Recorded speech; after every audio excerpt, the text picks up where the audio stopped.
മദ്യം വാങ്ങാനെത്തിയവരാണ് Kottarakkara beverages outlet ജീവനക്കാരനെ മർദ്ദിച്ചത്.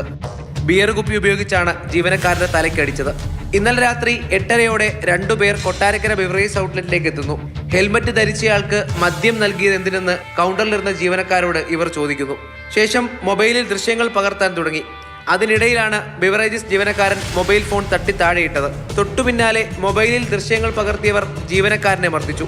മുട്ടുവിള സ്വദേശി രഞ്ജിത്താണ് മർദ്ദിച്ചത്.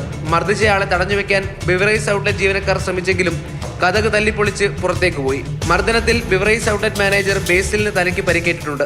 ഹെൽമെറ്റ് കൊണ്ട് ഷോപ്പിലേക്ക് വരാൻ പാടില്ലെന്ന് അറിഞ്ഞുകൂടെ എന്ന് പറഞ്ഞുകൊണ്ട് ആ കസ്റ്റമറിനോട് ബഹളം ഉണ്ടാക്കുകയും തുടർന്ന് ഞങ്ങളുടെ അടുത്ത് വന്ന് ലേഡി സ്റ്റാഫിനെ അസഭ്യം പറയുകയും ചെയ്തു. ഞാൻ ആ സമയത്ത് ലേഡി സ്റ്റാഫ് ഉണ്ട്, അസഭ്യം പറയരുതെന്ന് പറയുകയും ഒരു മൊബൈൽ വീഡിയോ എടുക്കാൻ ശ്രമിക്കുകയും ചെയ്തു. ആ സമയത്താണ് പുള്ളി ബിയർ ഒപ്പിയെടുത്ത് തലക്കടിക്കുന്നത്.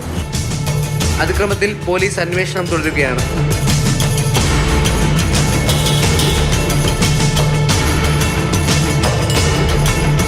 മാതൃഭൂമി ന്യൂസ്, കൊല്ലം.